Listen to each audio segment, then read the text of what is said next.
Seeing a black and yellow penalty charge notice stuck to your windscreen makes your heart sink. When you climb back into the car, your next thought is, should I pay or appeal? In a minute, I'll give you 5 strong reasons to appeal your ticket. But first, I need to let you know how important it is not to ignore a penalty charge notice. Long story, but I didn't pay or appeal my PCN and it ended up costing me £600 after a visit from the bailiffs. And that's because unlike parking charge notices, these parking fines are enforceable by law. So when you get a Sandwell PCN, you need to act quickly. Ideally, you don't want to pay more than you have to, and if you appeal straight away, it puts your fine on hold.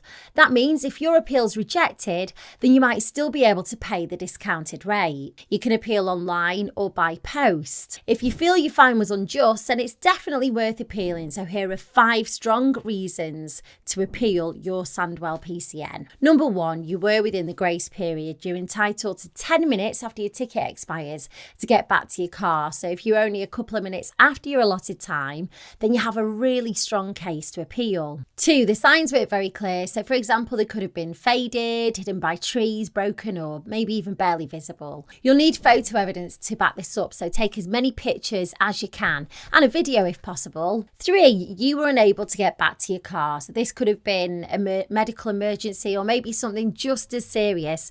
Again, you'll need to be able to prove it. 4, you couldn't get back in time because you have mobility issues. If you're disabled, pregnant, or have a very young baby, then the Equality Act says that you must be treated with understanding. And 5, you were parked correctly and an error was made. You've probably already got the hint by now, but the more you can prove, the better. It gives your appeal against your Sandwell PCN a better chance. If you do send your appeal off and you're waiting by the letterbox for the reply, it can take up to 56 days, which feels like forever. If your appeal gets rejected, you'll get a notice of rejection and you'll be asked to pay the parking fine in full. But if you're adamant that the Sandwell PCN has been issued incorrectly, then you can escalate it to London tribunals. However, whatever they decide will be final. If you've had multiple parking fines, your council might be able to set up a payment plan for you, or they might be able to stagger when the individual payments are due. It will help your case if you can explain how much you can afford by setting up a personal budget